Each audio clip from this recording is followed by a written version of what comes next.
세상에는 자연의 소리를 들을 수 있는 사람이 있고 평생 가도 잘 듣지 못하는 사람이 있습니다.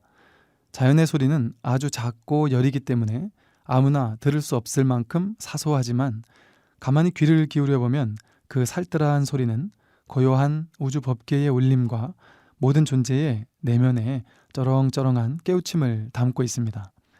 그러나 보통 자연의 소리를 들을 수 없는 사람은 세상사에 찌든 온갖 소음들만 끊임없이 듣고 삽니다. 세상의 소음에 익숙해지다 보면 작고 여린 자연의 소리를 들을 수 있는 존재 본연의 청음 능력을 상실하게 됩니다. 제 삶 속에 자연이라는 경의와 축복이 들어오게 된 것은요, 인생의 가장 소중한 선물이 아닌가 싶습니다. 매년 반복되는 계절을 그냥저냥 흘려보내다가 어느 순간인가 자연 속에 깃들어 자연 그 자체가 되는 듯한 깊은 떨림을 느끼면서부터 제 삶의 자연은 더 없는 신비이고 스승이고 벗으로 다가오기 시작을 했습니다. 지리산 종주길에 올라 하염없이 떨어지는 장대비를 맞으면서 아무도 없는 산길을 걷다가 문득 자연의 가녀린 그러나 청청한 소식을 듣기도 했죠. 그 작은 자연의 소리에 가만히 귀를 기울이니 마치 지리산 전체가, 아니 우주 전체가 그대로 내게 속삭이는 듯 침묵 속에서 쩌렁쩌렁한 소리가 들리는 듯 했습니다. 우리들 6가지 감각기관인 눈, 귀, 코, 혀, 몸, 뜻, 육군이라는 것이 본래는 세상의 작고 여린 소리를 다 들을 수 있었고 우주와 자연의 작지만 커다란 울림과 공명할 수 있었지만 감각적이고 자극적인데 서서히 익숙해지다 보니 그 본래 능력을 상실하고 말았다고 합니다. 동물과 대화를 나누는 것으로 공인까지 받았다는 호주의 트리샤 메카라는 분의 기사를 읽은 적이 있는데요. 그녀의 말을 빌자면 인간은 원래 텔레파시 능력을 태어날 때부터 가지고 있었지만 언어 생활에 익숙해지면서 그 능력은 퇴화돼 버렸다고 합니다. 뿐만 아니라 무탄트 메시지라는 책에서는 참사람 부족이라는 사람들이 인간은 본래 텔레파시로 의사소통을 하도록 창조되었다고 말하기도 하더군요. 실제 생활에서 자신의 마음을 감추지 않고 거짓을 없앰으로써 부족 사람들은 텔레파시로 의사소통을 자유로이 하는 장면이 송해되기도 합니다. 이처럼 사람들은 본래부터 사람들 서로 간 뿐만 아니라 동식물이나 자연의 무정물과도 미세한 마음의 공감과 대화를 텔레파시로서 나눌 수 있었다고 합니다.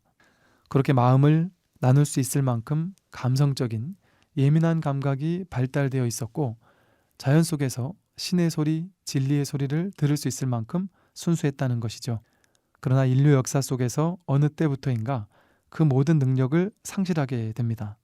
그건 우리 스스로 작고 미세한 감각의 소중함을 버린 채 외부의 자극적이고 강렬한 것들에만 정신이 팔려있기 때문입니다.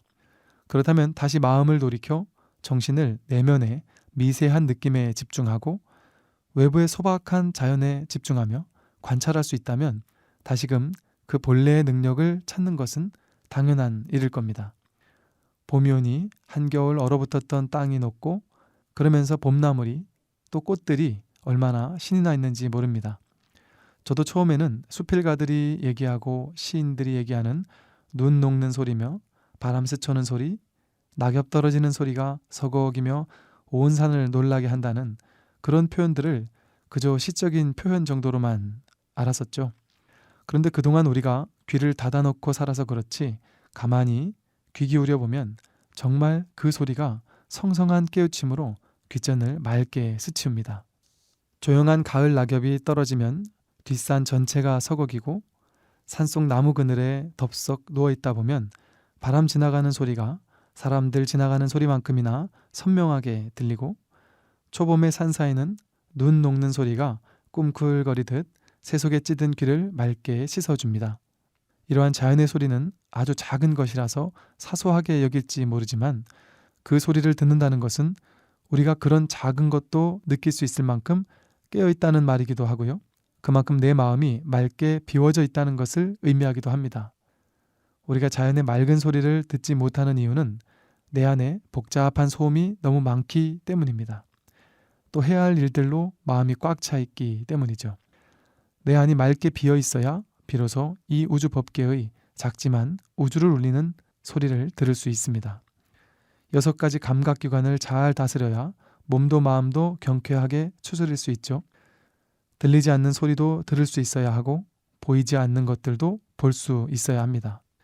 작고 소박한데 귀 기울일 수 있어야 하고 자연이 가져다주는 소리 없는 소리를 들을 수 있어야 합니다. 그랬을 때 고요하게 앉으면 내 안에서 울려나오는 쩌렁쩌렁한 소옥들의 메아리도 들을 수 있게 될 겁니다. 가만히 앉아 마음을 맑게 비우고 속들의 소리며 대자연이 전해주는 맑고 밝은 소식을 한 번쯤 들어보십시오.